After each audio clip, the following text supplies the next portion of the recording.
I've gone completely backwards, basically, in my psychology, my counseling, and everything I focus on. Now I'm just looking at what the ancient philosophers said. I'm trying to incorporate a lot of that. And it makes so much more sense when they talked about the physical reflecting, and I've talked about this before, the physical reflecting the internal and vice versa. That's Like 99% of people talking to you about their problems they're projecting. You're a reflection of the beliefs that they have. yeah, right? like So even wait, yeah, you said like 99% of people talking to you about their problems they're projecting. You're saying that the number one issue is imposter syndrome it, at all yeah, levels. it's not exactly projecting. It's in counseling anyway. It's called transference, right? You transfer the relationship you had with the people you struggled most with, usually your parents, onto the therapist. You make the therapist your father if that's what you struggled with, or in some cases, you become the father and you make the therapist yourself. And I've had that, where Wait, the here's the client thing. relates you, like he's insulting, criticizing you, and I'm like, oh, okay, I'm playing. He wanted me to understand the role that he played in his relationship with his dad by making me him. Does that make sense? Yeah, and what did you do?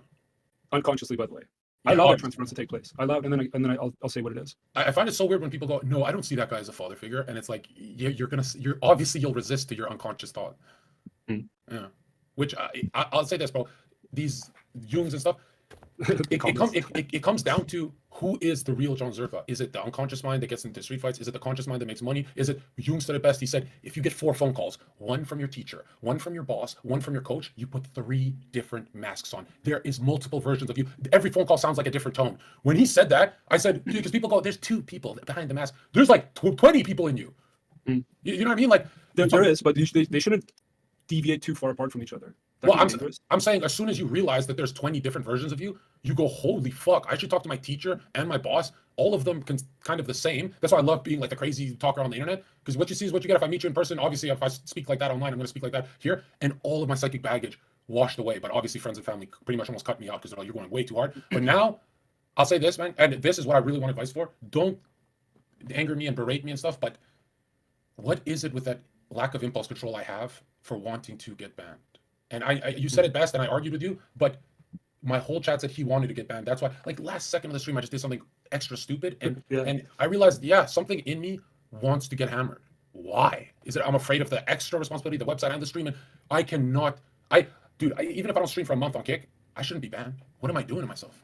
To me, it seems like there's some part of you that almost feels insincere by existing alongside these platforms and existing on the platforms. Like it doesn't feel like it's an authentic Okay, I'm getting emotional. reflection of you. I'm literally you're hitting my soul. I don't want to get tear up, bro. I'm like, guys, I'm a faggot. I'm a faggot. Listen, chat. When all of chat spammed, he wants to get banned. I heard him, and so I got angry, just fucking whatever. But this is my biggest flaw. Like today, I had a long conversation with our dad, and I said, you know what's the most dangerous thing about me that you would tell me, but I only realized recently?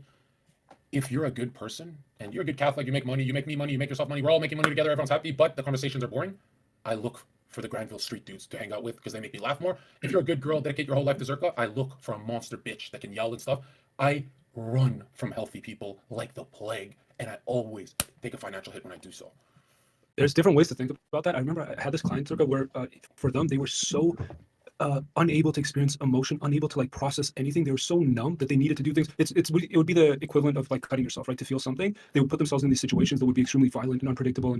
And But hold I on. almost wonder if that's you to some extent, right? Like, do you feel the emotions? Do you allow yourself to go through life, or do you feel so? I don't know. Sometimes I see you and you seem very like apathetic towards everything, just completely. I swear to God, I'm around a pretty girl who has my best interest at heart, and there's been so many, and all I think of is how much fun I had arguing with that monster.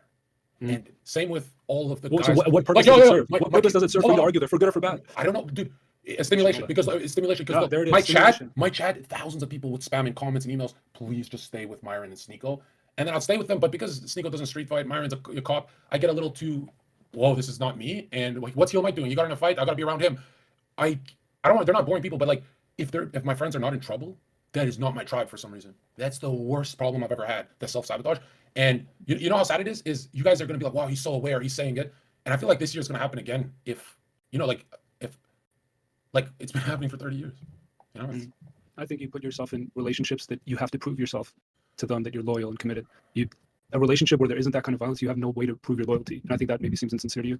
And also, it's a respect thing. When I'm around softer people who want my best interest, my skin crawls because I go, nothing is happening. There has to be some kind of friction to go to the next level. But we've proven these last few months doing your coaching strategy, most I've ever made making was like an hour work a month, if you think about it. But obviously I'm working extra just to be always out of schedule. But really think about it, with like the pay just goes up.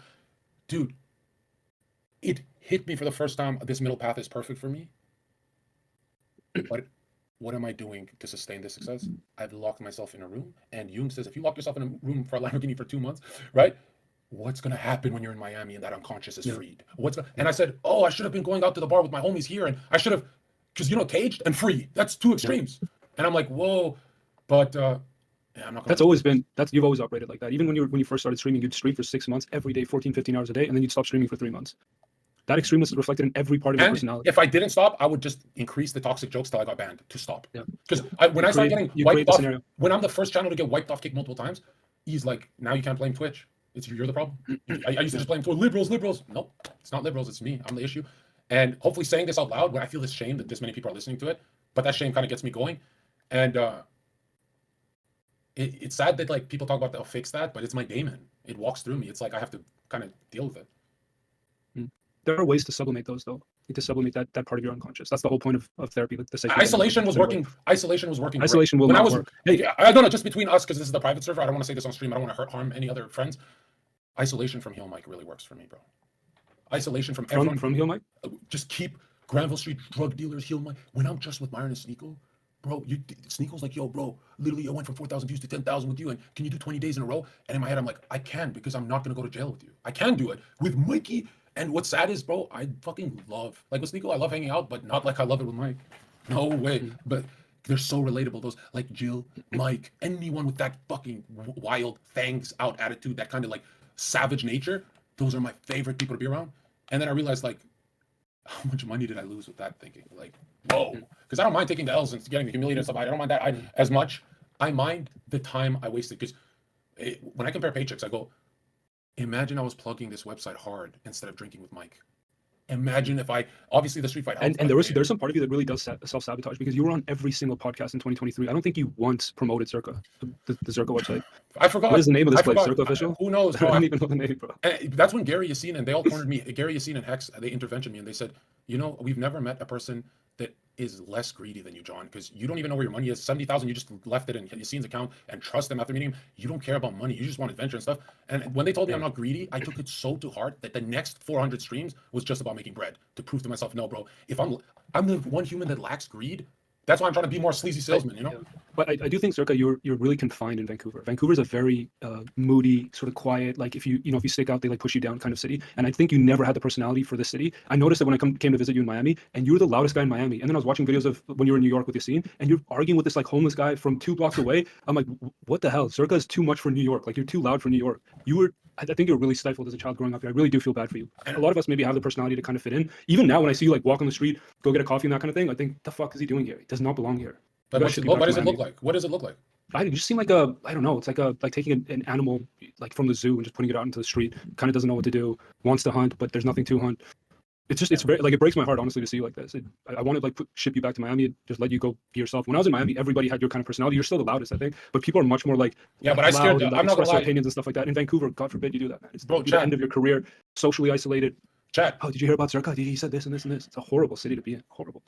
Yeah, Brad said it to me. He's like, how do you feel about being that gossipy industry where even your friends, they all, like, no one's just a human? And I'm like, oh, isn't that every industry? And I would cope. I'd be like, that happens by the water cooler. And no, accountants aren't like that. Like, these are like, what do you mean? Like, accountants by the water cooler, they don't gossip for clickbait. There's no paycheck connected to their gossip. It's not the same. And you're saying gossip? I'm in the industry of gossip. Like, when you react to a channel, when Andrew Tate reacts to someone who's gossiping, right? Like, isn't that true? I did find it funny when you first started on Twitch, because Twitch was like a safe haven for like gamers and things like that. And it's like somebody unleashed the beast when you went in there, and their little safe space was completely destroyed. And You're in Colombia. Changed the entire